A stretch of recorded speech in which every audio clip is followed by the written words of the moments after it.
So we have to get started because it was a 10 o'clock start time. So when GBN comes in here, I'm sure he's going to be super embarrassed. But it's going to be a lot of fun. So let me start off. My name is Pham, and I'm kind of like the moderator, but I'm pretty sure we're all going to take over at some point. But I promised Thien that we're not going to make a big deal out of this. We're going to make a really small deal out of it right now. And I don't know if you guys have heard about this thing called the Ephemera Awards. I just so happen to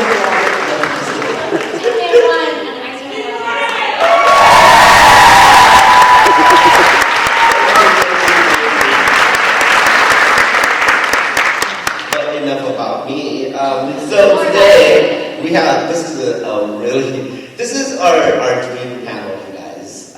We've been trying to get these particular people on this table to be our best friends for so long. And so we figured the best way to get them to be our best friends is to make a panel stating that they are our best friends. So when we pitched this, we're like, nobody's gonna approve this. What do you know? They approved it. So this panel is called Best Friends Forever, and that's us up there. So I'll go ahead and introduce you guys from my left on. First off, we have the amazing Raina Telgemeier. I know you guys are listening. Raina is the author, of course, of Smile, Guts, Drama, all those amazing books that you read, and you have multi awards. Oh, she's got 6 items, you guys. So I got all catch up. Yes.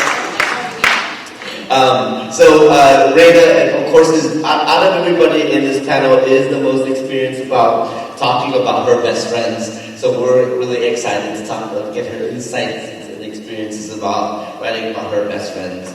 And over here we got Briana Loewinsohn.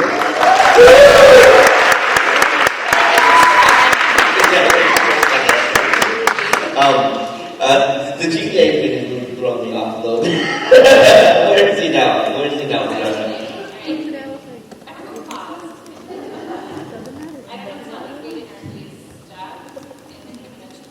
Okay.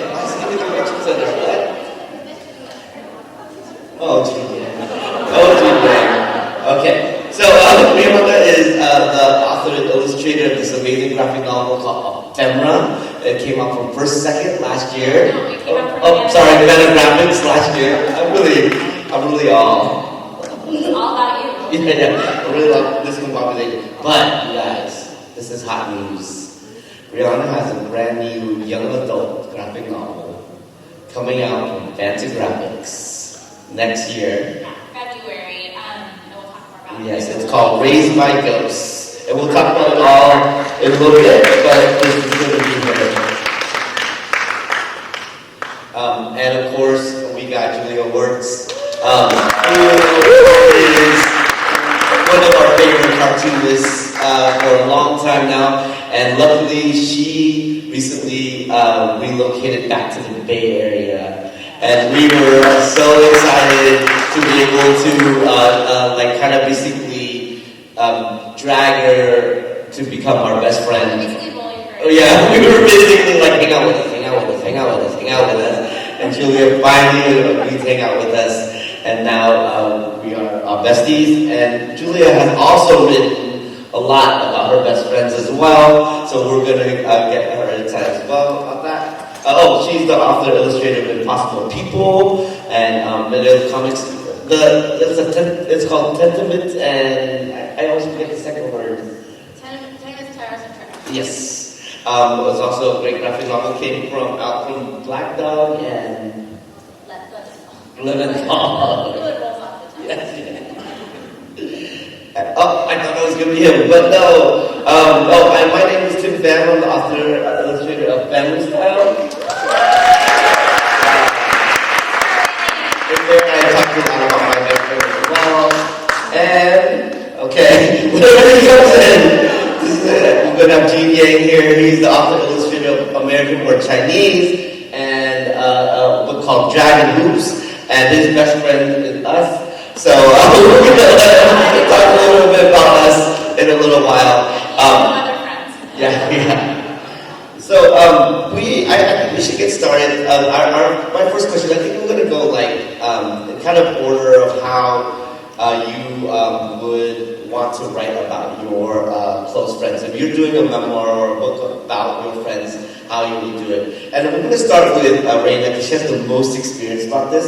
But the question first is like, when you're about to write a graphic novel and you know that you're going to have to write about people in your lives, like your friends or your family, is there a time or a way that you prepare these people to be like, hey bros, I'm going to talk some crap?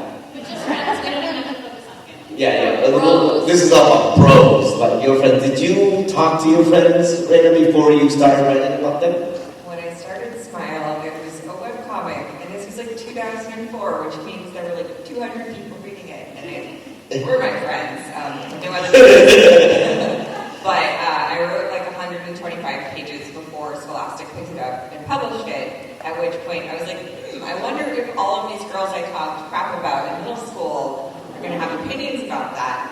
I had changed some of the characters' names. I had done a little bit of like combining real people. So, for example, there's one character in Smile who's a bully to me, and in real life she was a twin. So there were two of her, but just for like Double the nightmare. yeah. So, and like I had known these twins since we were like in first grade, so it was just like easier to make it into one person. So there was a little bit of that, and this was before I felt like I had any experience with doing this, and I wrote crap about all these people, and then the book came out, and a lot of them either like apologized to me in weird ways, or one of them was like, so my daughter loves your book, and she's like a big fan, blah, blah, blah, I haven't read it. And I was like, oh.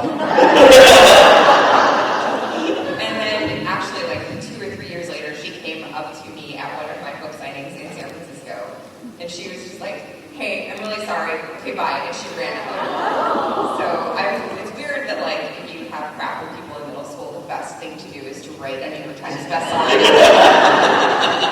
Eisner Award-winning memoir, and then people will like, you can make up about it, but Those are words to live by, you guys.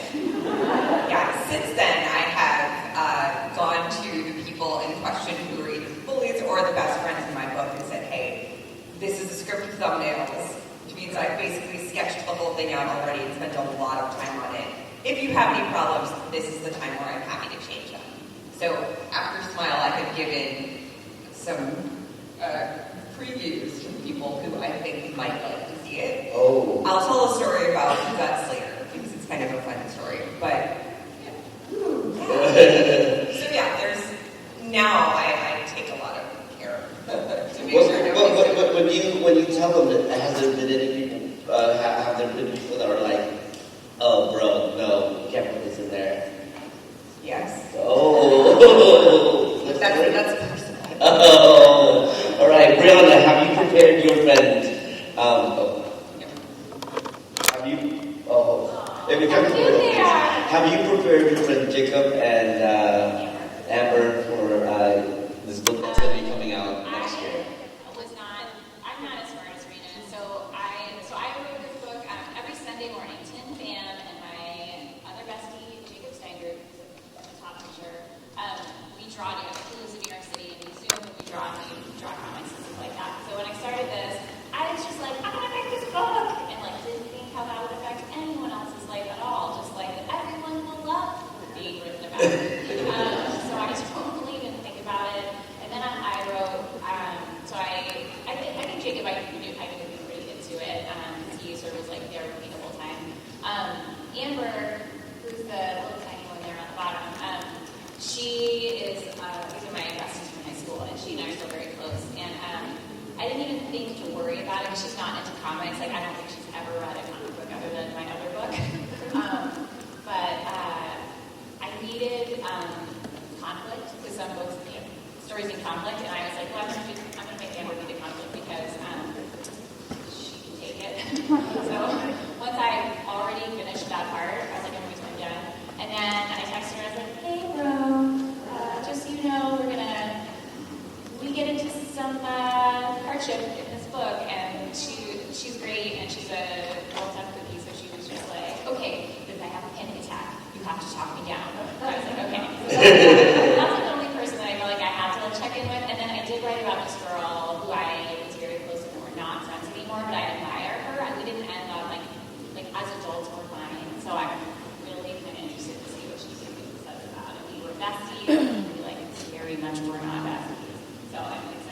And you don't feel like you should or need to give her? I give her a real nice, like she comes off great in the book, so I feel like I'm just gonna, I like to see what happens, you guys. I'm a real thrill seeker, so we'll see what happens.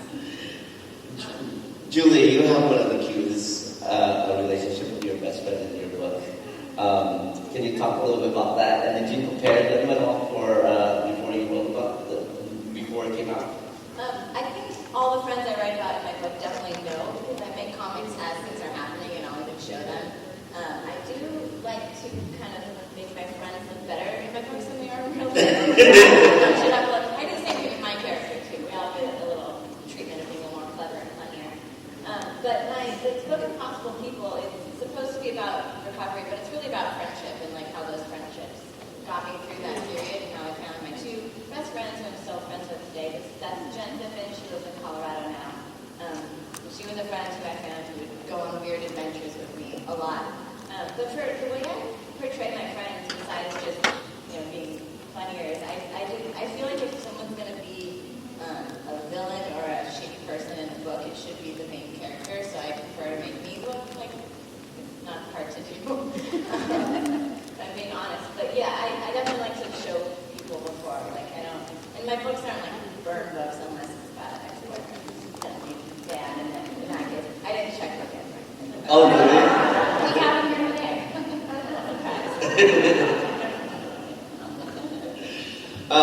So I have a story. Like people, one of the thing that I've noticed when I do book talks about family style is that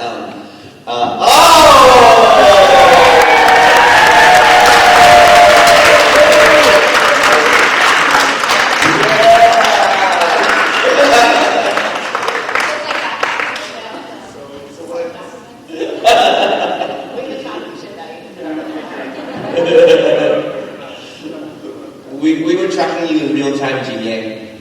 Yeah. Were you in a Lyft or an Uber, or were you just running here?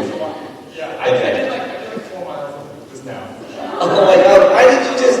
I was paying for your Lyft. You should just take it. I needed the workout. All right, I'm going to talk about this, and then I'm going to send this over to you, so you gotta pay attention, okay, Jeannie? Okay. The question is, did you prepare your friends before you wrote about them in your book? Okay, so just think about that right now. I'm going to So I noticed that when I would do book talks, different age people would ask me different questions, right? So like adults would ask me, like they would always ask me questions about my relationship with my family now. But kids, middle school kids, high school kids, always talked about my friends. And there was one in particular that they asked about a lot about, and is that in this book, I basically tell a story about how I had a crush on one of my friends, and during high school. And every time I go to high school or middle school, they're like, tell us about Linda, right? Do you still keep in touch with Linda, or what? And I always tell the story, and I think it's one of my funniest stories, that like, during high school, me and Linda were really close, and I always had a crush on her. I really, like, I would say that she was my biggest crush. Linda's the one on the bottom. Yeah, she's the one on the bottom there. And I never told anyone, and I never really even told her. And so when this book was coming out, I called my friends up, and I said, hey, let's have a reunion, let's go to dinner, because we're still all really close. So we all went to dinner, like, about 5 of my closest friends from high school, we had dinner. And I said, you guys, I'm about to tell you guys a story that's going to blow your mind. I'm going to come up with this book.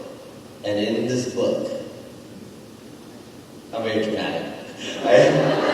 In this book, I'm about to reveal to you that I had a crush on Linda. And they were all like, yeah, of course. You like took your bike 2 hours to get her a bagel once. Of course, you had a crush on this. So, and I was like, Linda, and she's like, so this whole time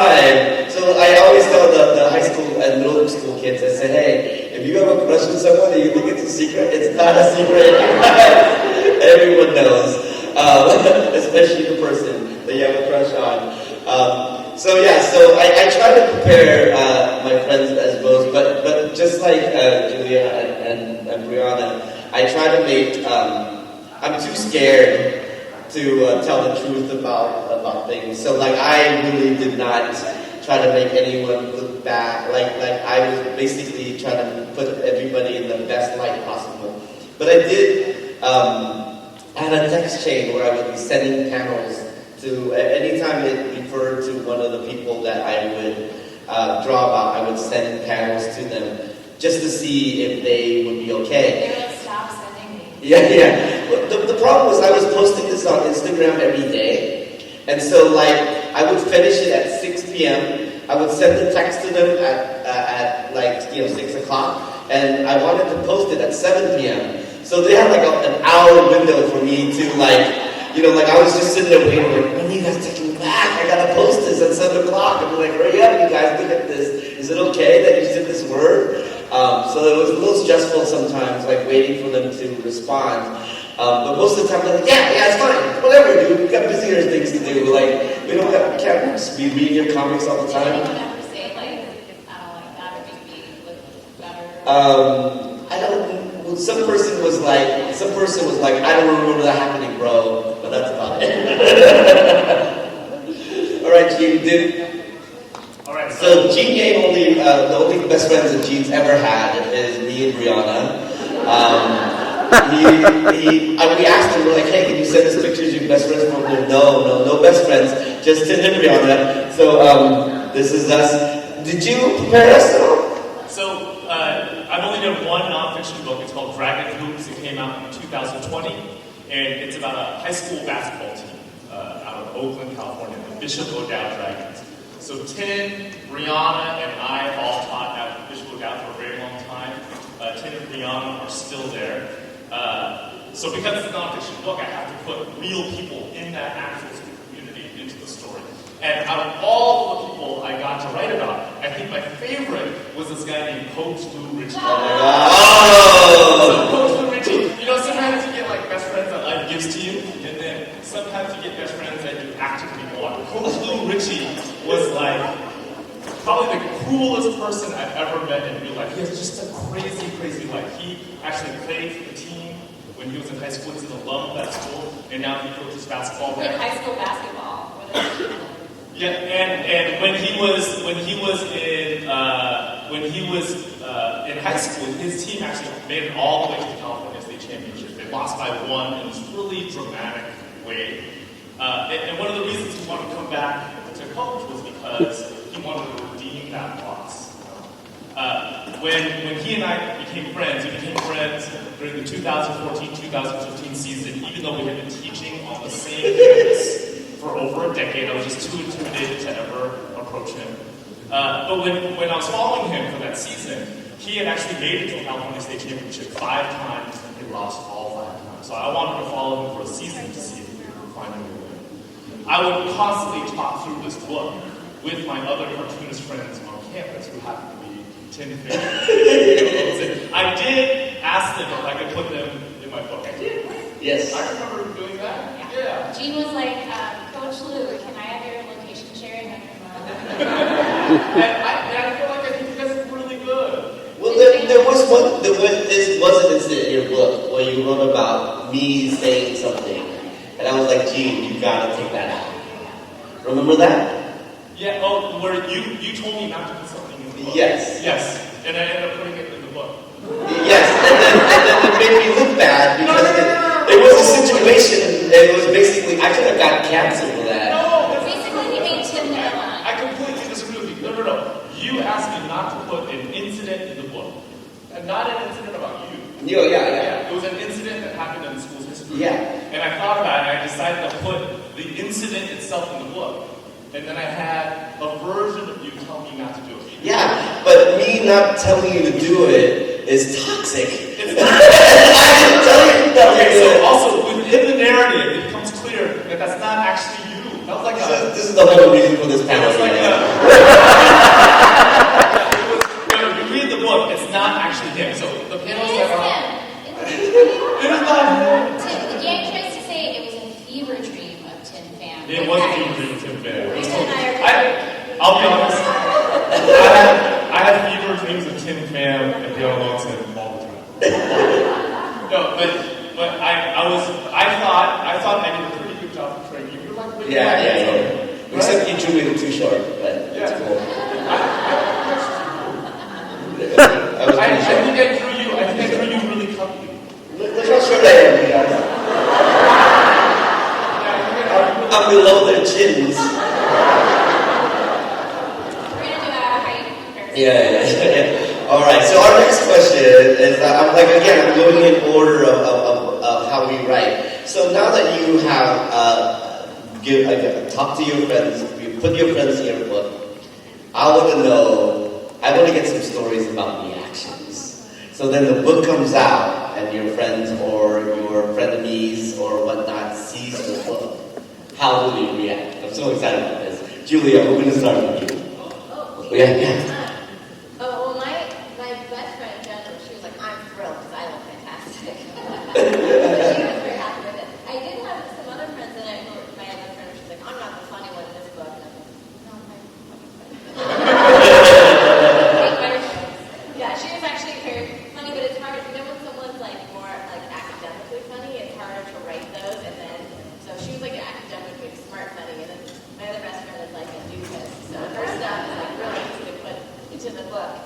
But I think they were both happy overall. Mm-hmm. I didn't remember at the scene in the beginning of your high school friend. You first. Oh, Our teen years. Yeah, your bad teen years. Are you still like contact with her? I am, yeah. I had a couple of friends from high school who I put in the book, like really brief. Oh, the one who I know. I thought, yeah, I do talk in my book about the first time I got drunk was with my best friend when we were just turned 16. But so we got drunk, and then I became like a bad kid, and I was like hanging out with boys, like smoking pot, and cutting school, and go home and read books. I told my mom about that recently. She was like, "That's what you were doing?" She's like, "Your teachers would call me," and I'm like, "I don't know where she is. You're sent home, baby." So then she became like an uber Christian, and then she did the ultimate betrayal that a teen can do, which is go to another school and not tell your friend that you're switching school. Oh. She didn't tell me, and then she took one of my other friends with her, and I'm still mad about it, and I took my voice away from her. Because they left me all alone at school. So no, me and her are not friends anymore. Do you know if they read the book or have seen it at all? I have no idea. I think they move in very different social circles. They're not. Your book is everywhere, though. Yeah, I There's- don't know. Comics are weird. I don't Glad think you it's guys read everywhere. them, but I don't think the general public does. I honestly have no idea. Oh. But the other kids from high school who I am still friends with her in the book and are fun, they're all like stoked. And every time they go to our local bookstore, they're like, I'm in this book. Just wait like 6 years and somebody's going to come up to you at a book signing and say, I'm so sorry, and then run away. Briana has the book has come out, but you definitely have showed your two best friends the entire thing Yeah. to get the action. I wrote about, so my book is set in high school in the 90s, and it's all told through notes. Does anyone know what notes are? So like we used to maybe the person who raised their hand, we used to write notes while we were in class and then hold them up and pass them to each other. So that's sort of like the conceit of the book to move the plot along. And I am really cool, so I saved all of my notes. So I have 500 notes. Do you save them in a shoebox? Girl, they're saved in 3 garbage bags. There's so many notes, you guys. She'll have these nights where she'll make her family we're what should we do tonight? And she's like, hey, I just picked up all these notes. You guys want to sit around and listen to my notes? And her kids are so sweet. They're like, okay, mama. And instead of playing video games, let's just sit around and listen to your notes. And I was there one time, and we're sitting there, and she's like, I can't believe I am so bored in science. And the kids are just trying so hard. And I was like, shut up. Just make them carefully fold it back into the little. Yeah. It's like watching My So-Called Life and then realizing that that girl was the villain the whole time. What was the question? Okay. So, yeah, so they read it. It's about a lot of people, and I live where I grew up, so I have friends with a lot of people that I went to high school with, and I think mostly like everyone's pretty excited about it. I don't tell anyone, okay? Because this is being recorded. I just ran into the sister of this girl who I'm no longer friends with, and now she's gonna know about the book. And in the book, you can see like 2 hairs in the corner of her shoes that I actually imply her existence, but I didn't want to talk about her because I was like, I just didn't want me to mention her. So that's the one thing that I'm like, ooh, I wonder if she's gonna know. And I'm like, Wait, do you talk trash about the 2 hairs in your shoes? I don't. I like if you have to read the book. You do? Why do you talk trash about It's the like hairs in this your shy shoes? trash talk. Wait, the question though is, how did Amber and Jacob I mean, react to? they're so cute and nice, and they were like, oh, man, secretest book of all time. Which, like, isn't not true. Though I also try to make everyone seem, like, very fun and flowing, and, like, even though Amber and I go through difficulties, you can tell it's just because we're already teenagers. It's not like she's, like, a horrible person. Anyone who is, like, truly a jerk to me, I was like, you don't get to read my book, except for the corner of your shoes. Yes, I'm really excited to just to have it come out. I think everyone's going to be into it. Cool. So I'm going to ask Jean this in the meeting because I'm saving Raina. I know she's got some stories, so I'm so excited. So Jean Yang, what are your best? What was Lou Ritchie your best Lou friend? Ritchie's like my best friend there. We text each other all the time. I just got a text from him like 2 weeks ago. He's over at his library right now, right? Yeah, I'm waiting for people like that. It's like, where is this panel? No, I mean, this guy, after high school, he went to play for UCLA. You know how people do that is? He played for UCLA, then he played for Clemson. And then he even tried out for it wasn't called the G League team back then, but the G League team that was part of the Sacramento Kings, organization. That's a big deal, dude. That guy's Okay. What was his reaction to the book? Jeez. No, this is what I'll say. I'll say that when I was working on the book, I did sketches, not just him, but his assistant coaches and all the players on the team. And he would tell me he liked them, but then he would say things like, "Man, I gotta work on those bags under my eyes." And then I would know, I need to take out the bags. So he would do stuff like that. Or he would do that for his players too. He'd be like, "Oh, I need to get some acne cream," and then I would erase the pimples off my. Why are you trying to acne? I don't know. I thought like it would lend to the realism of the book, right? Because kids have acne. That's not a bad thing. Look, if you can slam dunk, it's okay for you to have some acne. Everyone else get rid of it. And then what I remember Thien and Briana's reaction was Thien was like, "Dude, you drew me so cuddly. That's amazing." Thank you so much. I was just mad about my hair color. I was like, I have not blonde.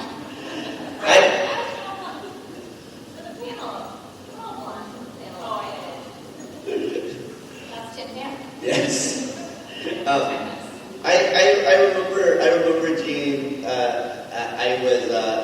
You wrote Tim and Briana, and then you had a little word that said nerdy art teachers and arrows. And for so long, everybody that read your book at our school would come like, nerdy art teacher, and then just walk away. That's not true. I just said nerdy teachers. I did not say nerdy teachers. It's right there, bro.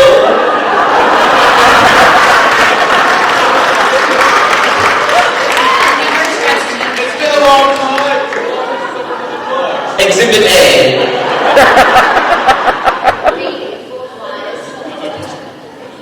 I'll just tell a little bit.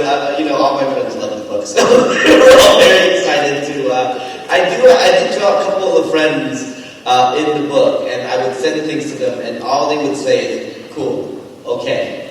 So I don't know what that means. I had one friend, and she was like, "Oh, I was in the book." Oh yeah, I did have a couple of people that, because I had a pretty big friend group in high school. And I didn't want to draw them all. There's like 8 of them or whatever. I only wanted to draw 4. And so I basically condensed them into 4 people, and they were like, hey, bro, I remember us doing that. And I was like, we did do that, but I didn't want to draw you. So yeah, that might be the only kind of negative reaction, but other than that, I had mostly positive reaction. And again, it's probably because I'm too chicken to write anything bad about anyone, so that's fine. So, let's get to Raina. Hey Raina, have you had any cool reactions? Yes!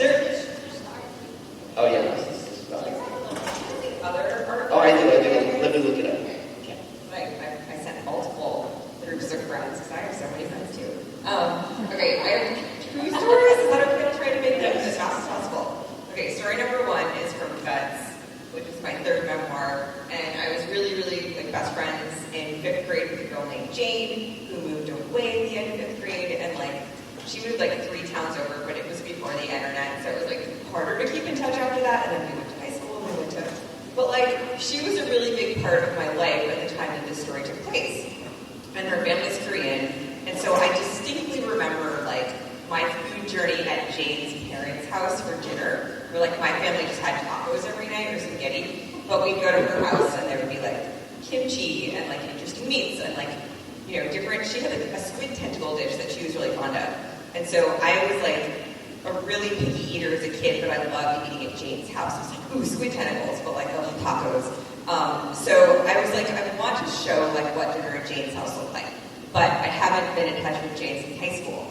Her last name is a very common name. I had searched for her relentlessly, and her brother's name is Jason. Like, there was just no way to find her.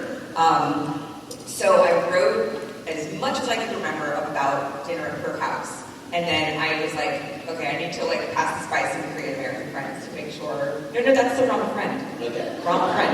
No, I said, keep going. Oh my God. That's a, Okay. We failed. That's Teresa. But that's not Jane. Totally different story. I'm not going to talk about it. She's my best friend, whatever. Okay. Well, sorry, my best friend who's not here today. Okay, so I'm writing about Jane's family. I want to make sure that I'm getting it at least as authentic to like somebody my age who's Korean American. I have a friend read it. He approves. The book is in galleys. That means it is not published yet. There's a preview copy available out there in the world. I get an email from Jane, who my last name is extremely easy to find. Jane has a daughter who is 9 and who has been reading my books because they're in scholastic book fairs, and she's like, oh my gosh, I saw Us and Smile, that's really cool, wow, we're so happy to be in touch, blah, blah. She lives in the same town as my dad does. Like, it's just like, okay, all the pieces are coming together. And I'm like, okay, so I'm kind of writing another book, and you're kind of a main character, and do you want to read it, like, in reviews? And she was like, oh my gosh. So she reads it, and she's like, how do you remember all of this? This is amazing. This is like reading my own diary. You nailed it. I don't even remember like the details of all of this. So that's the first story.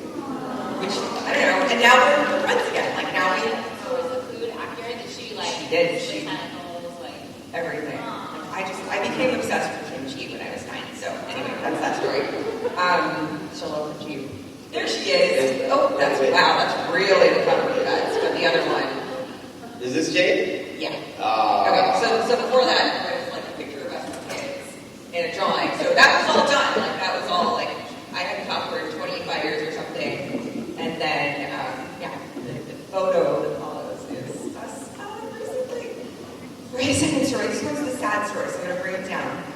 This is my Linda Lee story, which is that like I had a super hard, bad crush on this guy in middle school and then in high school, and in the book I call him Sean, in real life his name is Ben, and like we stayed in touch, but we were never like super close. So we graduated from high school together, we became Facebook friends together, like we were just all part of the same group.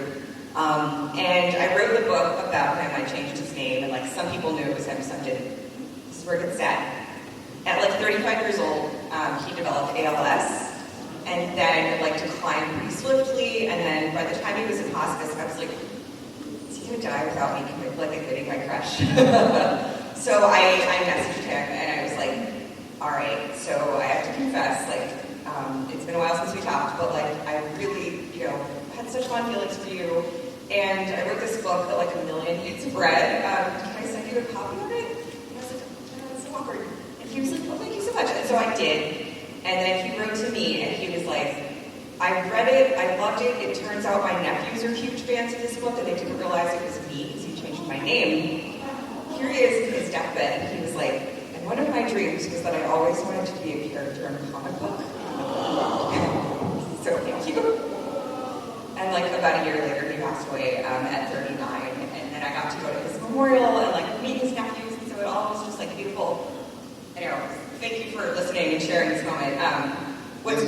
This is why we're here. I know. So, and then I gave like a speech about it at a library conference that went over really well. Everybody was upset. But it's awkward when I do like middle school or elementary school visits, and they're like, did you marry that guy named Sean? And I'm like, do you want to hear a really sad story? So yeah, that was an awesome thing I would have ever imagined. Like, none of those details were on the desk when I was working. I was just like, I like this guy, he was super cute, he was really awkward, we talked about the Little Mermaid a lot. Yeah, and now I get to share that with people. Oh. The story you're going to hear today. Well, no, keep. This is going to be a quick question because I don't know if we've had that much interactions with this, but I just thought of this right now. It's me and Jane. I think it's great. Here we go. This is Jane? Yeah.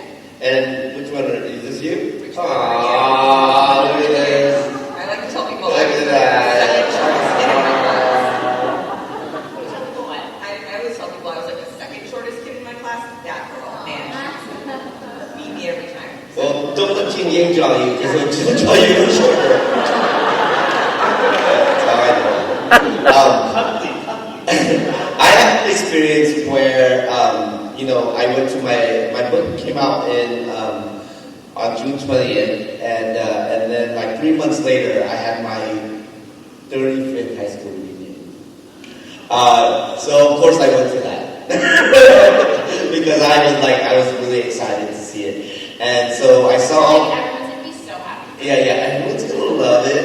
And I saw all these friends of mine from high school, and I remember seeing these cool kids that were too cool, and I always wanted to be cool like them. And one of the kids came up and was like, "Hey, my daughter read your book, and she really likes it." And I was just like, that's it. I was like, the most gratifying validation I've ever had in my entire life. And I won an Eisner, and that's still probably.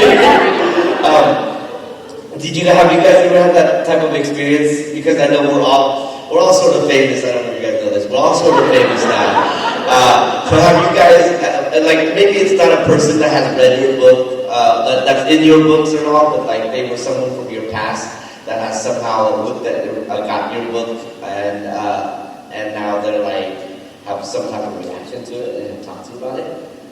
Yes. Can you tell us? Oh, okay. She just told that story. I gotta think about it for a minute. Someone else go. I don't know if I've had that one specifically about. Yeah. But what I have started getting, at a certain age, you start getting kids who come up to you at conventions and they're like, "My mom gave me your book 20 years ago when I was a little baby," and they're like, "That kid is an adult." A lot. I think that's I'm 25. What are you talking about? That's not so much that way. Younger people, yeah. So Coach Lou Ritchie. He's shaking Steph Curry's hand, right? He actually has a lot of friends who have connections into the NBA, and he texted me once and he told me that one of his friends is friends with Phil Jackson, and Phil Jackson gave a copy of Dragon Cruise to his friend's kid. I was confused about that. What? That's the story? What's wrong with that story? It's a good story. It has Lou Ritchie and Phil Jackson in it. Whatever. I don't know if I have any specific one, because I'm a nerd and friends with people from high school, but there are a lot of people that I just saw on Instagram, just have those people where it's like, I haven't seen you in 25 years, but we like all the same things. There have been a couple people who have messaged me about my book, and that has been just really sweet. It's one thing to like a post, but it's so sweet, and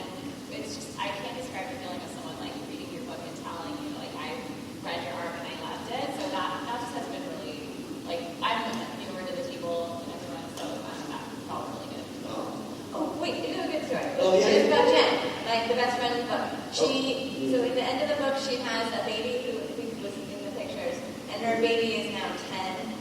And we went on a family vacation together in Colorado last summer, and I was like talking to her kid, and I was like, I knew you were your little baby the day you were born. I was at the hospital, and then he like kind of got a little bit weird, and then he starts reciting a bunch of my fart party comics. Super not appropriate for kids. He knew the entire book, and he would go through every single comic book, and then this happened, and then this happened, this happened, and this was the punchline, which was great, but also horrifying. And now every time I call Jen, I hear Jack in the back going, and then, what's a vibrator? And then...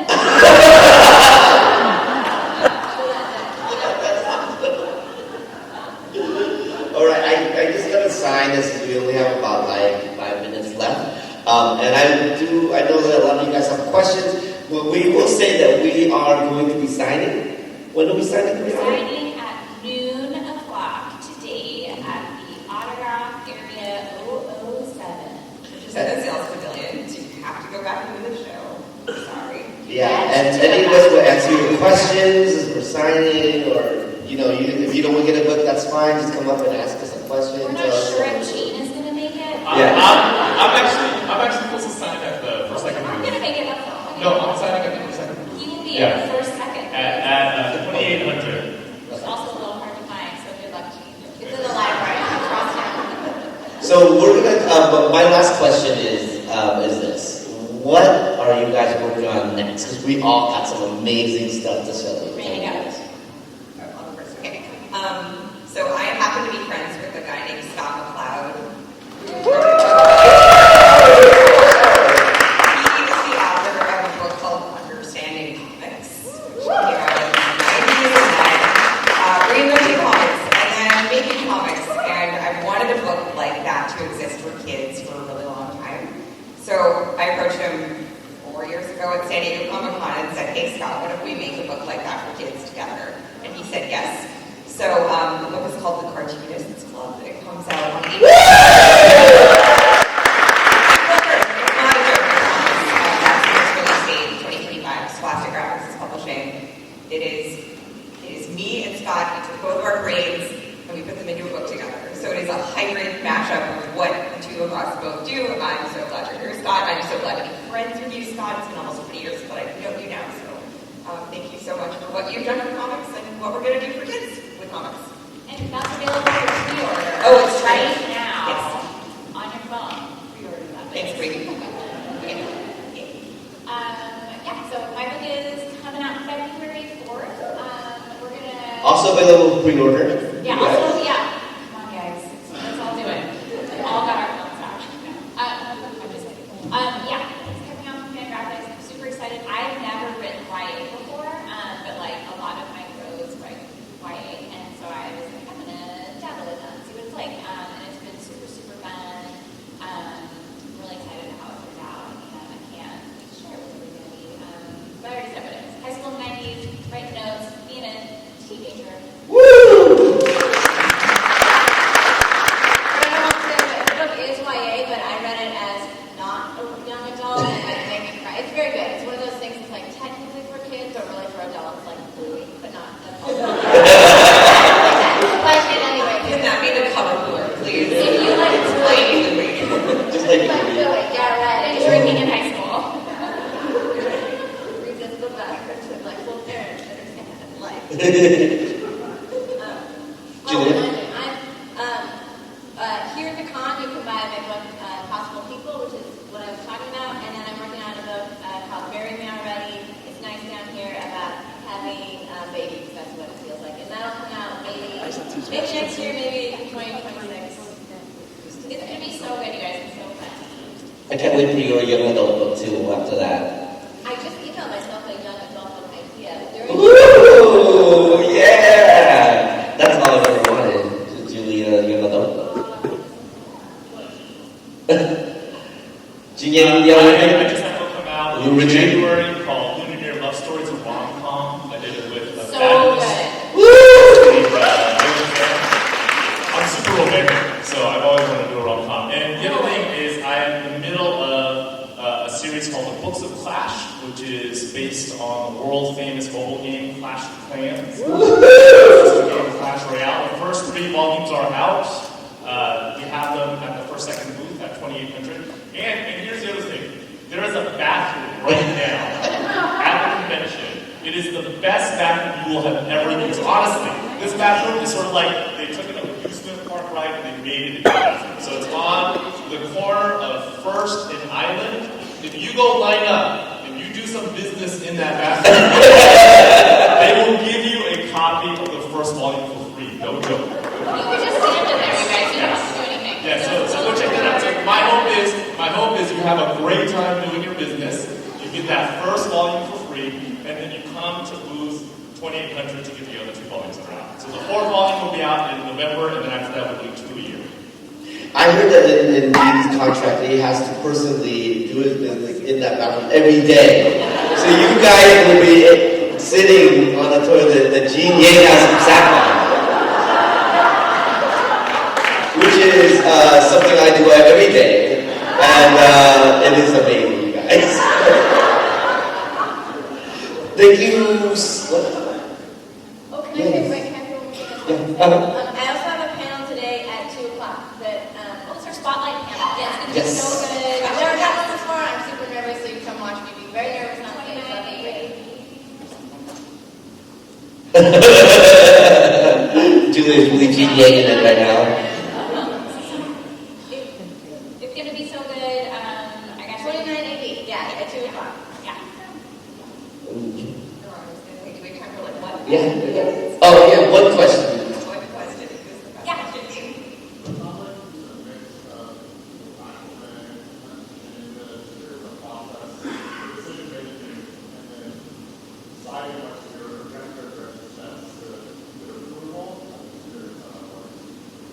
One minute each. I just do it. I do it, and then I have my editor read it, and she goes, this makes no sense. So make your friends and your life totally different.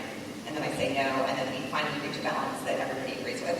Yeah, I think it's for me a little blend between like, I get too tied to reality sometimes. It's kind of like, girl, it does not matter if the bookshelf is on the other side of the room or something like that, you know? So Who says that?